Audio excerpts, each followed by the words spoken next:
Hello everyone, this is Kaveri Patil. आज का एक हमारा बहुत ही इंपॉर्टेंट सेशन होने वाला है हिस्ट्री को लेकर के। हिस्ट्री एक तरीके से बोरिंग सब्जेक्ट कंसिडर किया जाता है, बट बहुत सारे कॉम्पिटिटिव एग्जाम में ना हिस्ट्री का बहुत बड़ा वेटेज है।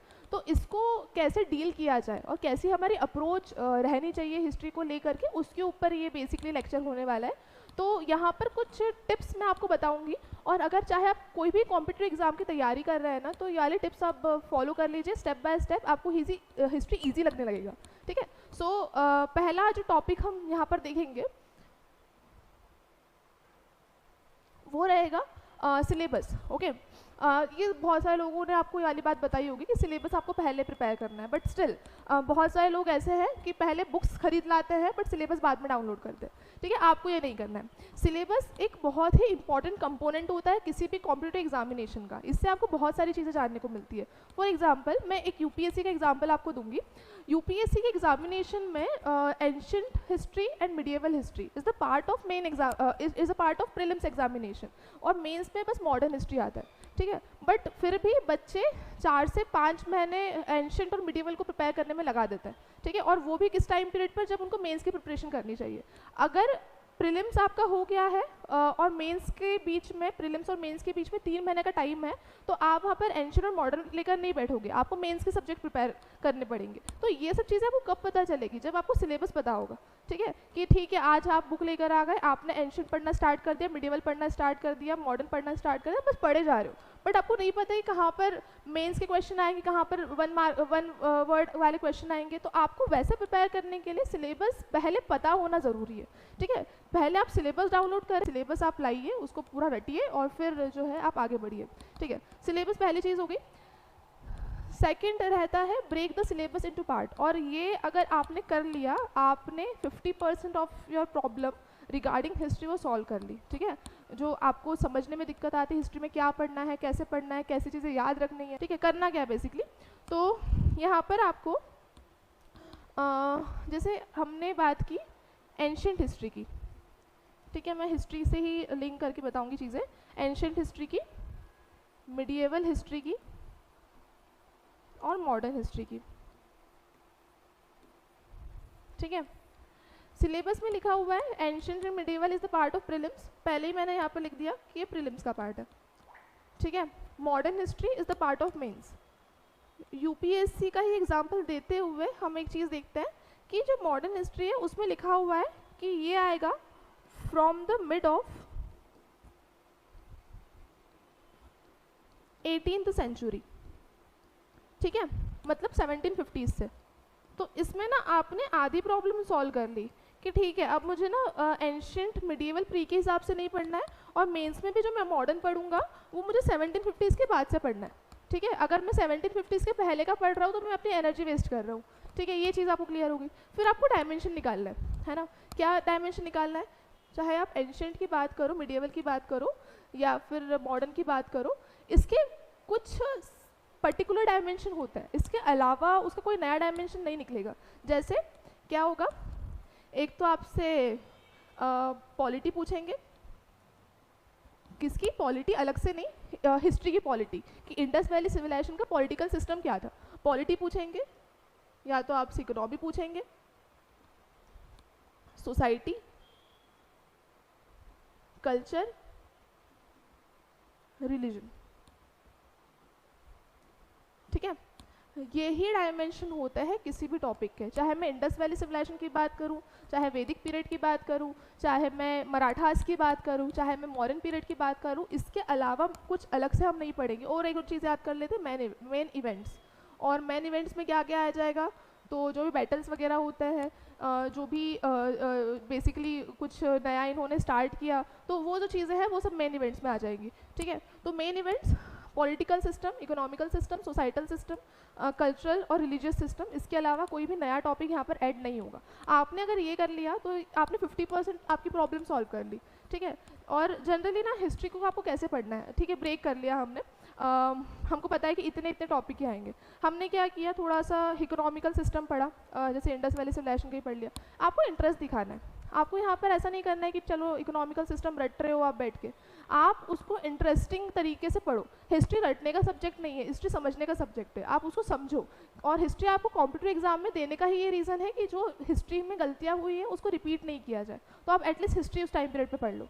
तो इकोनॉमिकल सिस्टम जब आपने पढ़ा तो फिर आप उसको ऐसे देखो कि ये इकोनॉमिकल सिस्टम बहुत इंपॉर्टेंट था और मैं किसी और को बताऊँ, मैं उसको कंपेयर करूँ आज के इकोनॉमिकल सिस्टम से, ठीक है। तो ऐसे अगर आप पढ़ोगे, इंगेज रहोगे, थोड़ा इंटरेस्ट उसमें दिखाओगे, तो फिर चीज़ें सिंपल होना स्टार्ट हो जाएंगी।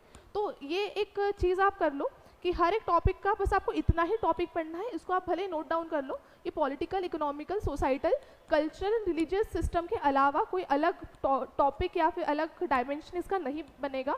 और ये जो है इम्पॉर्टेंट चीज़ है, और आपको हर एक टॉपिक जो भी हिस्ट्री में रहेगा उसमें यही चीज़ों को पढ़ना है बार बार, ठीक है। और ये बहुत इंपॉर्टेंट पॉइंट है, आप इसके आप नोट्स बना लो इस वीडियो के, और आपको यही आगे से फॉलो करना है, ठीक है। नेक्स्ट हम बात करते हैं चूज़ राइट सोर्सेज, ठीक है। हमको हर एग्ज़ाम में अलग अलग सोर्सेज को चूज़ करना होता है। हिस्ट्री, ठीक है, हिस्ट्री के बहुत सारी बुक्स आपको मिल जाएंगी, बट किस एग्ज़ाम के पॉइंट ऑफ व्यू से हमको कितना पढ़ना है, कितना हमारे सिलेबस में लिखा हुआ है, उसके हिसाब से अलग अलग बुक्स की रिक्वायरमेंट होती है, ठीक है। यूपीएससी के ही एग्जाम्पल को हम कंटिन्यू करेंगे। यूपीएससी में आपको एनसीईआरटीज़ पढ़नी होती है, फिर आपको स्टैंडर्ड बुक्स पर जाना होता है, फिर आपको स्पेक्ट्रम पढ़नी होती है, ठीक है। ये एक सही चीज़ है कि हम ये चीज़ें पढ़ रहे हैं, तो ये हमारे राइट सोर्सेज बेसिकली रहेंगे, ठीक है। अब फिर क्यों इतनी सारी बुक्स क्यों पढ़नी है, हिस्ट्री तो सेम ही है, बट अगर आप देखो तो ये न्यू एनसीईआरटीज़ है, ये ओल्ड एनसीईआरटीज़ है बेसिकली।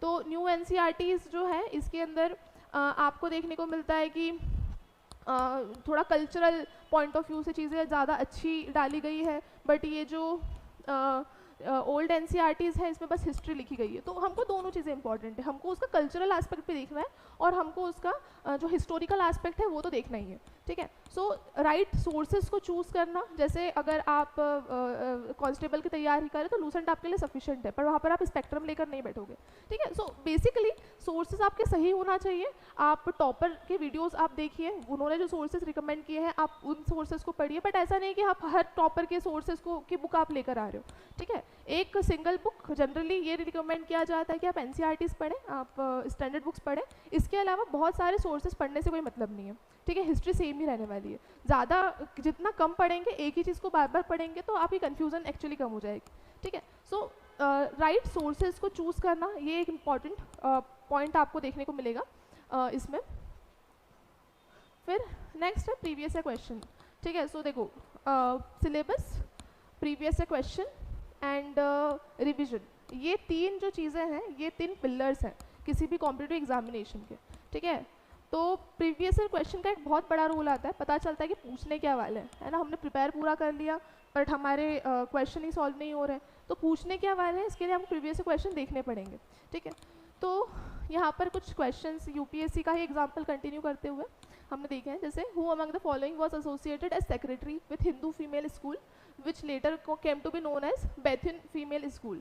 बहुत ईजी क्वेश्चन है और बहुत स्ट्रेट फॉरवर्ड क्वेश्चन है जो स्पेक्ट्रम में से उठाया हुआ है, ठीक है। स्पेक्ट्रम या फिर आपको लूसेंट में भी इवन मिल जाएगा, ओके। सो ये क्वेश्चन जो है लाइक ऐसे क्वेश्चन अगर आपके आ रहे हैं और तो फिर इसे डील करना काफ़ी इजी हो जाता है ना। तो यहाँ पर आपको देखना है कि हाँ ऐसे क्वेश्चन भी पूछे जाते हैं, हम बस हवा बनाकर चलते हैं कि बहुत डिफिकल्ट क्वेश्चन है, ऐसा नहीं है। क्वेश्चन इजी होते हैं बट हो सकता है कि आप उस क्वेश्चन पर आपने इतना ध्यान ही नहीं दिया है, ठीक है। तो उसको देखने के लिए आपकी ध्यान उसके ऊपर कब जाएगा, जब आप प्रीवियस क्वेश्चन को देखोगे कि हाँ सोशियो रिलीजियस रिफॉर्म मूवमेंट से भी क्वेश्चन पूछे गए हैं, तो हमको उसको भी अच्छे से पढ़ना है। इवन उसमें एक पर्टिकुलर पर्सनैलिटी से क्वेश्चन आया हुआ है, इसका आंसर ईश्वर चंद्र विद्यासागर है, ठीक है। तो आपको पर्सनैलिटीज़ को देखना है ना। अगर आप ऐसा कर रहे हो, इसके साथ साथ एक और चीज़ करो, क्वेश्चन आपने देखा है ना। अब यहाँ पर जैसे 4 लोगों के नाम है, एनी बेसेंट है, देवेंद्रनाथ टैगोर है, ईश्वर चंद्र विद्यासागर है और सरोजनी नायडू, इनके बारे में आप सर्च कर लो। नोट्स मेकिंग बहुत इंपॉर्टेंट चीज़, नोट्स आप बनाओ। आपने बहुत सारे सोर्सेज से पढ़ लिया, ठीक है। लास्ट टाइम जब रिवीजन करोगे तो कोई भी सोर्स आपके काम नहीं आने वाला है। आप स्पेक्ट्रम को देखोगे, 800 पेज की बुक है, बहुत आपको मोटी लगेगी और आप नहीं समझ पाओगे कि अब मैं क्या करूं, ठीक है। मेरे पास अब यही ऑप्शन है, वापस मैं इसको पढ़ता हूँ, ठीक है। तो रिवीजन ठीक है आपने कर लिया, but still notes are very important for any examination, ठीक है। तो नोट्स में हम क्या करना है, जैसे सबसे पहले आपको जो भी टॉपिक है, जैसे मैं एंशियंट हिस्ट्री की बात कर रही हूँ, एंशियंट हिस्ट्री, पहले पेज पर ना आपको फ्लो चार्ट बनाना है। फ्लो चार्ट में क्या, कितने टॉपिक्स मेरे पास आएंगे एंशियंट हिस्ट्री की अगर मैं बात करूँगी तो मैंने क्या किया, फ्लो चार्ट बनाया और इसमें देखा कि इंडस वैली सिविलाइजेशन आ रहा है, वैदिक पीरियड आ रहा है, मौर्यन पीरियड आ रहा है, ठीक है, मैं रैंडमली लिख रही हूँ, गुप्ता पीरियड आ रहा है।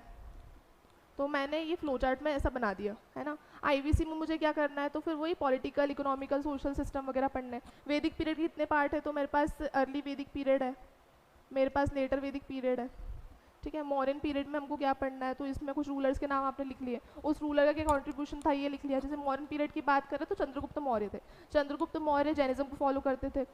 फिर आपके बिंदुसार हुए, उनके बेटे, वो आजीविका सेक्ट को फॉलो करते थे। उसके बाद उनके बेटे अशोका हुए, वो बुद्धिज्म को फॉलो करते थे। तो ये चीज़ें आप ऐसा है कि पहले फ्लो चार्ट में लिख लो, और हम आगे वाले लेक्चर में देखेंगे। अभी हम कुछ आगे एक लेक्चर की सीरीज़ चलाएंगे, तो उसमें हमको देखना, मैं आपको बताऊंगी कैसे फ्लो चार्ट में नोट्स बनाए जाते हैं। जितना आप हिस्ट्री में फ्लो चार्ट इंक्लूड करेंगे उतना ज़्यादा हिस्ट्री आपको ईजी लगेगा, ठीक है। तो नोट्स मेकिंग में फ्लो चार्ट का बिल्कुल अच्छे से यूज़ करें। एक और एग्जाम्पल मैं आपको बताती हूँ।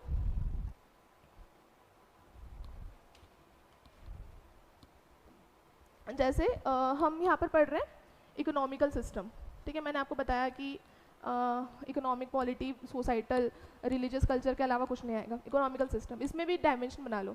जैसे इकोनॉमिक में क्या आएगा, कॉइनेज, लैंड रिवेन्यू, ठीक है। फिर इकोनॉमी के अंदर आएगा इनका टैक्सेशन वाली पॉलिसीज़। इकोनॉमी के अंदर आएगा कुछ मेन या फिर इम्पॉर्टेंट पॉलिसी है क्या अदर देन दिस पॉलिसीज़। तो ये बस इतनी चीज़ें आएंगी इकोनॉमी के अंदर। तो इतना चीज़ें आपको पढ़ना है। ट्रेडिंग आ जाएगा, एक और पॉइंट है, ट्रेडिंग आ जाएगा, है ना। तो ऐसा आप देखो, या फिर जैसे अगर आप किसी बुक से रीड कर रहे हो तो बुक्स के अंदर भी आप ऐसे बाइफरकेट करने की कोशिश करो कि ट्रेडिंग है, ठीक है, मुझे याद है कि ट्रेडिंग यहाँ से होती थी। कॉइनेज मुझे याद है कि वाला यहाँ पर इसने ये वाला कॉइनेज चलाया था। इन पॉइंट्स को आप नोट डाउन कर लो, और कभी भी अगर टॉपिक पढ़ो हिस्ट्री का तो उसमें ये डायमेंशन ढूंढने की कोशिश करना और उसके एक नोट्स बना लेना।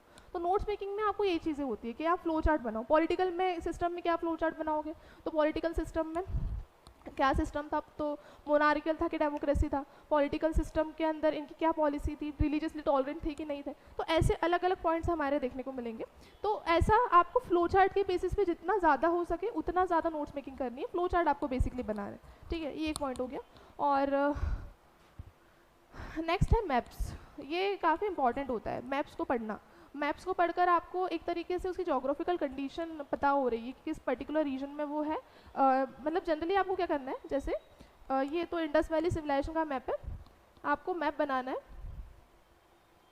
और मैप आपके बनाने की स्पीड एक्चुअली बहुत फास्ट होनी चाहिए।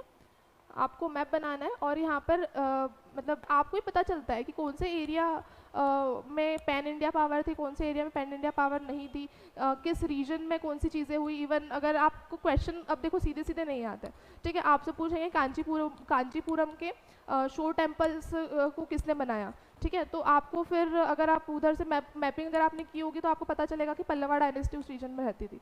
तो यहाँ पर मैपिंग इज़ वेरी इंपॉर्टेंट, है ना। मैपिंग आपको करनी है।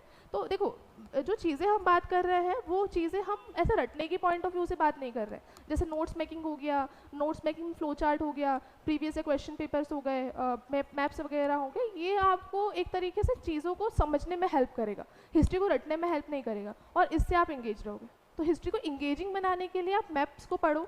आप हर एक पीरियड का जो मैप है उसको गूगल पर सर्च करो, उसको आप बनाओ, ठीक है। बनाओगे कोई चीज़ आप राइट डाउन करते हो तो चीज़ें आपको ज़्यादा इजीली याद रहती है। तो डिफरेंट डिफरेंट टेक्निक्स हैं, इसको आप अगर यूज़ करोगे तो कंपैरेटिवली इजी आपको हिस्ट्री पड़ेगा, ठीक है। तो हिस्ट्री को पढ़ने के लिए प्लीज़ आप इन कुछ चीज़ों को फॉलो कीजिए, इन स्टेप्स को आप फॉलो कीजिए। हिस्ट्री कंपैरेटिवली पहले जो आप पढ़ते थे और अभी जो आप पढ़ते हो उसमें बहुत फ़र्क आपको दिखाई देगा, ठीक है। सो